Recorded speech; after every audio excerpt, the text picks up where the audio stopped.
그러니까 효성중공업을 투자하는데 이거를 중공업의 밸류를 매겨야 될지 전력 인프라의 밸류를 매겨야 될지 애매할 때가 있어요. 그런 게 이제 우리가 체크해야 될 포인트가. 매주 화요일 저녁 8시에 진행되는 무료 특강 아래의 고정 댓글에서 신청해주세요. 현대차는 현재 어떻게 평가하고 계신가요? 앞으로 가장 중요한 주가 변수는 무엇이라고 보시는지 궁금합니다. 7월 달로 가니까 역시나 이제 우리가 안 좋은 기업들 여름만 되면 나오는 현대차 그룹의 고질적인 이슈, 뭐 우리 주주 입장에서 놓고 보면 고질적인 이슈가 되는 거죠. 이제 노사 관련 이제 임단협 협상의 시즌이 또 왔습니다. 그게 제일 제가 여름에 자동차주를 조금 기피하는 현상인데, 올해도 제가 알기로는 지금 6월 말 7월 초 정도에 또 임단협 관련해가지고 뭐 가부 이야기 나온 걸로 알고 있는데, 그런 것 자체가 약간은 현대차로 하여금 주가 관점에서 시기할 수 있는 요인이 되게 됩니다. 우리 아무리 현대차나 뭐 모비스나 위아나 이런 기업들이 보스턴 다이나믹스의 흐름 때문에 많이 주가는 올라가 있는데, 사실 이게 실적 시즌에 들어왔을 경우에는 이게 뭐 예를 들어서 그런 숫자에 대해서 연연하지 않을 수가 없거든요. 그게 왜 그 실적 시즌 뭐가 중요하냐? 노사 관련 임금 협상은 곧 충당금 설정을 만들기 때문입니다. 똑같은 거예요. 성과급이 올라갈수록 기업의 이익이 훼손되기 때문에, 또 만약에 성과급과의 협상 자체에서 만약에 부분 파업이라든지 파업으로 연계될 경우에는 생산 차질까지 가는 부분이 있기 때문에, 사실 이 회사가 계속적으로 공장을 가동하고 차량을 출하해야 되는 시 관점에서는 그런 게 이제 좀 부담이 되는 변수다, 그렇게 볼 수가 있고, 그게 저는 일단 가장 큽니다. 그래서 2분기는 어찌 보면 현대차 관점에 놓고 봤을 때는 노사 이슈 자체가 가장 우리가 체크해야 될, 불확실성의 제거 측면 체크해야 될 첫 번째 변수다, 그리 말씀드리고 싶습니다. 현대차가 100만 원, 120만 원 목표주가 이야기가 나오고 있는데요. 현실적으로 가장 중요한 전제 조건은 무엇이라고 보시는지 궁금합니다. 이건 보스턴 다이나믹스의 밸류겠죠. 그러니까 밸류라는 게 뭐냐 하면은, 지분법 평가액을 떠나가지고, 어차피 보스턴 다이나믹스는 실제적으로 HMG 현대차의 북미 법인 자체가 지배하지 않습니까? 근데 그걸 가지고 뭐 우리가 말할 때 보스턴 다이나믹스가 상장을 했을 경우에 어느 정도의 가치를 받을까, 그걸 이제 간선하는 것도 되게 중요한데, 그런 관점에 놓고 보게 되면은 지금 보스턴 다이나믹스 관점에서 가장 2분기의 화두가, 보스턴 다이나믹스 지분 중에서 소프트뱅크가 갖고 있는 그 지분 10% 정도를 과연 어떻게 처분하냐의 싸움입니다. 시장에 나왔던 이야기가 현대차가 그 5천억 정도 되는 걸로 알고 있어요. 그렇게 나와 있는데, 그걸 직접 매입하는 방법도 있고, 또 하나가 그 물량 자체를 삼성전자가 일정 부분 인수해 간다는 방식. 그래서 삼성전자가 오히려 보스턴 다이내믹스의 소프트뱅크의 그 지분 10%를 다시 현대차로부터 사와서 삼성전자는 오히려 직간접적으로 보스턴 다이내믹스의 지분을 10% 이상 보유하는 그런 전략도 많이 나오고 있는데, 그렇게 이런 이야기를, 복잡한 이야기를 하다 보면은 결과론적으로 현대차 목표가가 100만 원 또는 그 이상이 나오는 거는 대부분의 공통점은 로봇을 뺄 수가 없는 겁니다. 자동차로는 못 넣을 밸류예요. 너무 이렇게 단언해서 그런데, 자동차를 제가 디스하는 게 아니라 자동차 업황이 갖고 있는 고유적인 성격 때문에 많이는 못 나옵니다. 물론 이제 우리나라 한국 시장의 PBR이 2배가 넘었기 때문에 9,000포인트 전후로 2배수가 넘어서 주가 지수가 배를 줬기 때문에 기존에 갖고 있던 자동차의 밸류도 사실은 배 정도를 주는 게 맞기는 맞습니다. 그러면은 그 관점에서 봤을 때 과거 PBR, 대한민국 코스피 지수가 PBR 1배 기준으로 현대차의 적정 목표 주가가 40만 원 전후였다면 사실은 그거 자동차만 놓고 봐서 80만 원까지 볼 수 있습니다. 거기서 로봇까지 붙이면 100만 원이 나올 수 있어요. 근데 이거는 그러니까 지금 말했지만은 내가 어떤 관점에 따라 보냐에 다릅니다. 제가 로봇을 많이 강조하고 한국 주시장 전체를 만약에 밸류가 2배 큰 걸 강조하게 되면 저도 100만 원 넘습니다, 라고 말할 수가 있고, 근데 한국 밸류가 PBR이 2배수가 넘어간 게 현대차 때문이 아니라 삼성 하이닉스가 주가가 이렇게 날아가서 간 거라고 계산해버리게 되면 또 잣대는 원래 잣대로 내려와야 되거든요. 그런 약간 복잡한 관계가 있는데, 제가 생각할 때 지금 현대차 관점에서 가장 중요한 거는 현실적으로 목표 주가를 높이 가질 수 있는 거는 조금 더 구체화되고 플랜화된 보스턴 다이내믹스의 상장, 지분 정리, 그리고 아틀라스의 양산 속도, 그 다음에 실제적으로 적용 범위, 그렇게 여러 가지를 좀 종합 정리해 볼 필요가 있지 않나 보겠습니다. 현대차의 로봇 사업 기대감으로 크게 올랐던 로봇주들이 최근 부진한 흐름을 보이고 있는데요. 관련 종목에 물려있는 투자자들은 지금 어떻게 대응하는 것이 좋을지 궁금합니다. 코스닥 지수를 한번 보세요. 코스닥 지수를 보면 거의 뭐 900포인트 초반이잖아요. 현대차 로봇 관련 기업들이 주가가 이렇게 좀 잘 갈 때, 뭐 그걸 간다는 말에 이제 주가 상승하고 갈 때는 뭐 1월 달도 있었을 거고요. 그 다음에 3, 4월에도 한 번 더 있었어요. 그 이제 아틀라스 이제 시연 영상 나올 때마다. 그래서 이제 그런 것도 있었고, 이제 뭐 로봇 관련 전순환 이야기 나올 때. 근데 이 기업들이 대부분이 코스닥에 상장되어 있는 기업들이 되게 많죠. 로보틱스 마찬가지고, 레인보우 로보틱스 마찬가지고, 또 코스피에 상장되어 있는 기업들도 되게 많아요. 뭐 사면이라든지 이런 기업들인데, 그건 이제 현대차 제조 밸류체인에 들어간 기업들. 근데 주가를 가만히 놓고 보게 되면 사실은 정확히 말하면 지지부진한 정도가 아니라 아예 30에서 40%, 50%가 수락 빽빽합니다. 그럼 뭐 결과적으로 왜 부진하냐고 묻는다면, 그건 원래 뭐 너무 뻔한 이야기인데, 올해 우리나라 2분기 시장 자체가 역대급으로, 저도 사실 처음 봅니다. 두 개 종목이 시장을 이렇게 하루에 뭐 1000포인트도 흔드는 거예요. 그래서 그게 가장 큰 영향이다. 그렇게 보시면 좋을 것 같고, 투자가들 입장에서는 실제로 그런 관련 기업들이 어떻게 보면은 이제 답이 없잖아요. 제가 냉정하게 말하면. 답이 없다는 말이 무슨 말이냐면, 그래도 없고, 뭐 이거 뭐 계속 또 개별 종목들이니까 신용 반대 매매도 나오고, 또 시장에서 지금 나왔던 이야기가 좀 부진했던 게 뭐냐면은 승강제 이야기가 돌았었거든요. 그쵸? 그러니까 뭐냐면 코스닥을 활성화시키는 대책으로 뭐 코스닥 종목을 프리미엄 70개 종목을 뽑아가지고 그 종목들을 모류 치게 되면 메이저리그 일부로 하고, 또 그 이제 순위가 아닌 종목들은 2위, 3위를 하는데, 근데 이제 시장에서 약간 찌라시로 돌았던 프리미엄 종목군, 그러니까 1등급에 들어가는 우수반에 들어가는 종목들을 보니까 생각보다 거의 다 대부분이 반도체로 포진되어 있는 거예요. 예, 물론 그거는 이제 공식 문서는 아니고 정권사 애널리스트 분들의 그들만의 영역으로 한번 짜본 거더라고요.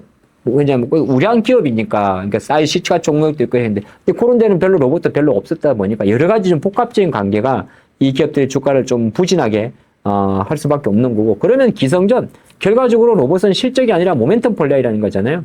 그럼 모멘텀이 플레이가 되려 그러면은 이 모멘텀을 제공할 수 있는 새로운 이벤트의 출현이 필요한 거예요.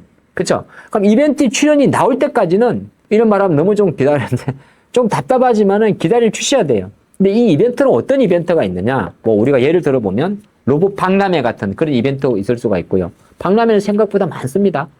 예. 매달 열려요. 여기지 국가적으로. 그 다음에 아니면 이제 주요 뭐 젠슨 엔비디아나 이런 기업들의 로봇과 관련된 어떤 코멘트라든지. 근데 그런 것들은 보통 3개월 단위로 이제 정해진 실적 발표 루틴이 있을 거고, 중간중간에 비정기 행사가 있습니다. 그게 아니라 그러면은 결과적으로 테슬라, 저는 계속 이거 강조했는데 올해 내내 테슬라 로봇의 등장. 예. 아니, 옵티머스 3를 말하는 건데, 새로운 지금 약간 1년 이상 베일에 가려져 있는 테슬라 옵티머스의 등장. 이러한 모멘텀 자체가 나왔을 때는 아마 생각보다 다시 붐이 좀 붙을 수가 있습니다. 그렇게 한번 때를 기다려 보시는 것 어떨까, 그런 말씀 드리고 싶습니다. 현대차를 제외하고 향후 로봇 산업 성장의 수혜가 가장 클 것으로 기대하는 종목은 무엇인지 궁금합니다. 현대차는 어찌 보면 피지컬 AI에 가장 먼저 제조 공정에 투입할 수 있는 로봇 관련 기업이 되는 거고요. 그러니까 로봇 관련 기업, 로봇 인프라를 활용하는 기업이 되는 거고, 현대차를 빼고 로봇을 할 때 좀 볼 수 있는 기업죠.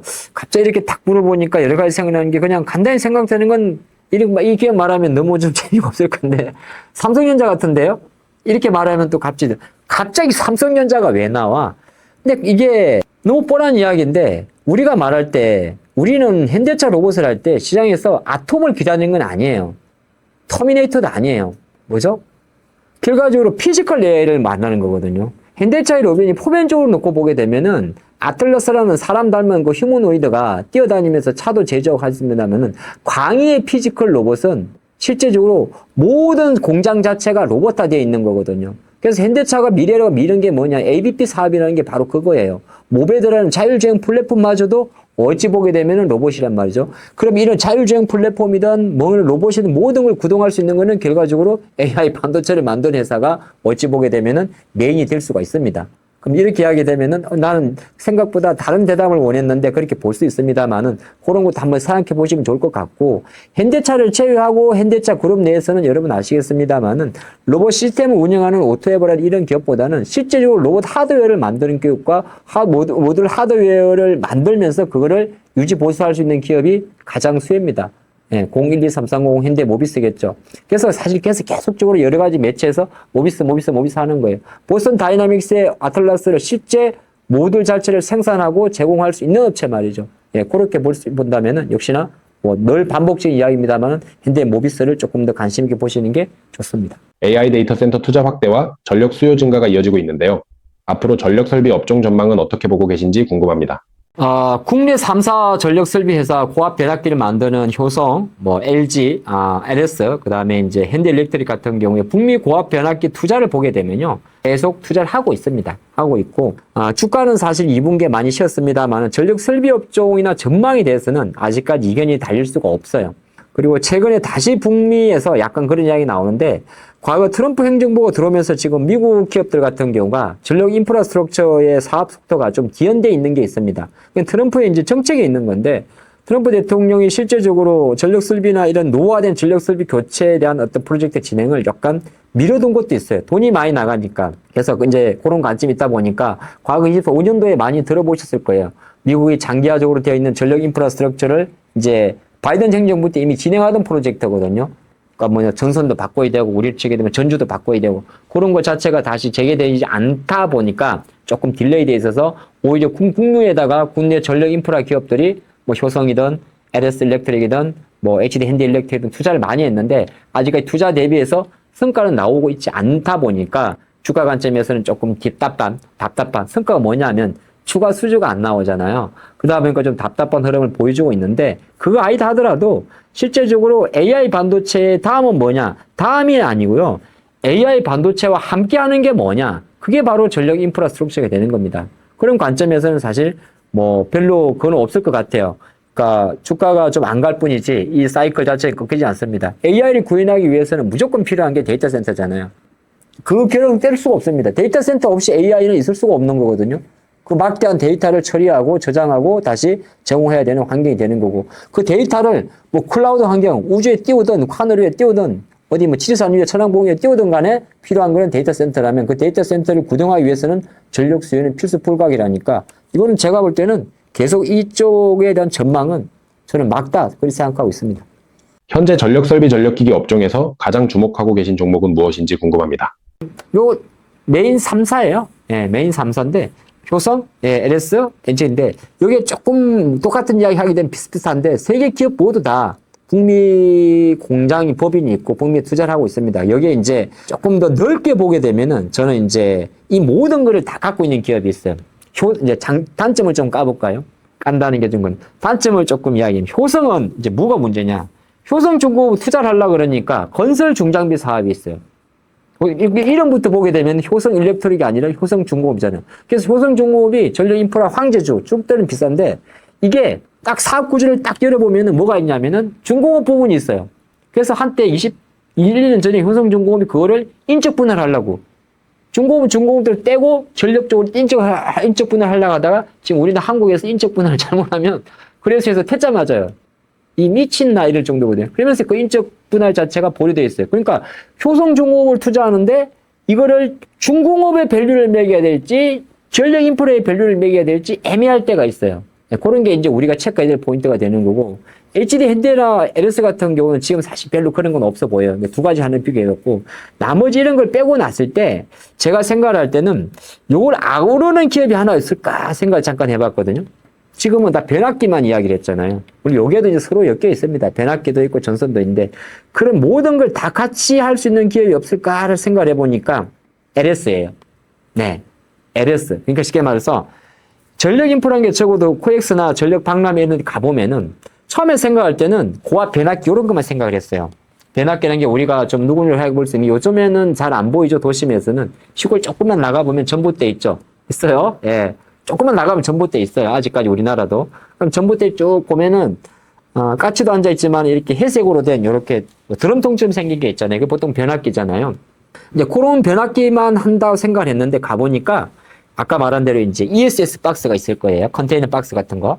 그걸 가지고 이제 그 박스 팩, 배터리 팩, 그걸 이제 통과를 관리하고 불도 막 깜빡깜빡 켜주고 이런 모든 전력 인프라스, 그 다음에 배전반도 있겠죠.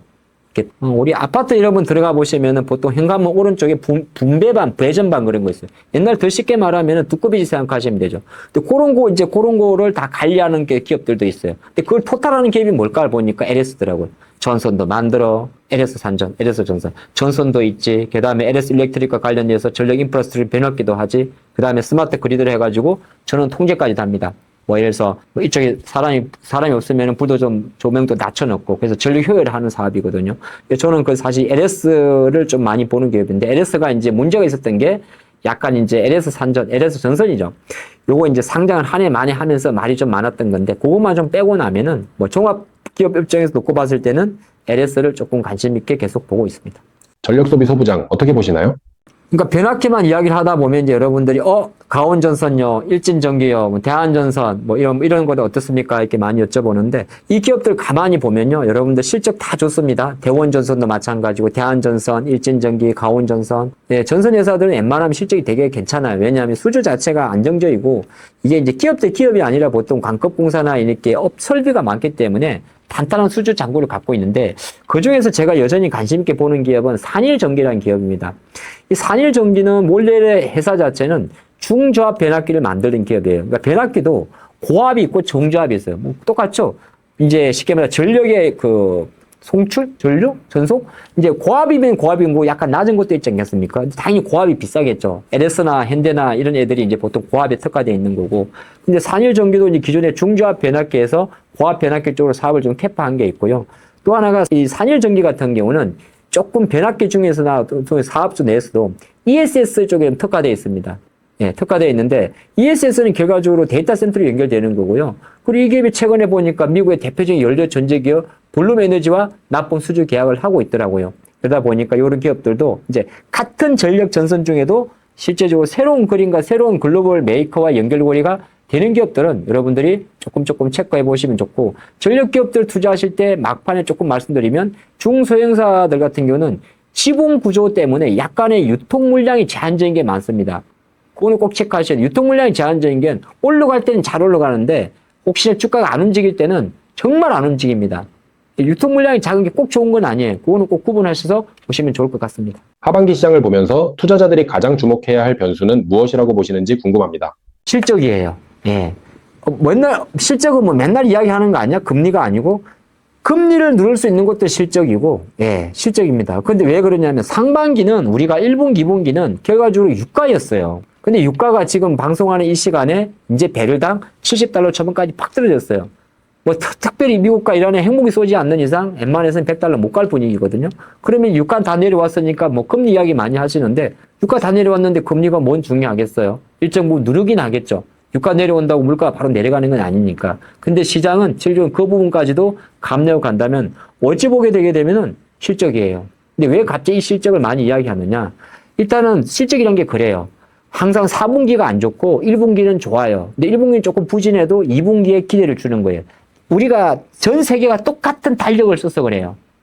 해기 붙는 건 다르고 1월 달부터 12월 달까지. 자, 그런 가지고 봤을 때 이 한 해를 놓고 봤을 때 업종이나 섹터마다 예를 들어서 뭐 실적도 다 그렇습니다는 실제적으로 제일 좋아질 때가 보통 2분기가 많아요. 3분기도 좋아지긴 하는데 업황마다 다르긴 하는데 2분기 실적에서의 흐름 자체가 가장 피크를 치주는 게 가장 중요하거든요. 여기서 약간의 태클만 걸어도 생각보다 어려워요. 왜 그러냐면 9월 달로 딱 3분기로 넘어가게 되면 그때는 이제 여기까지 차왔어요.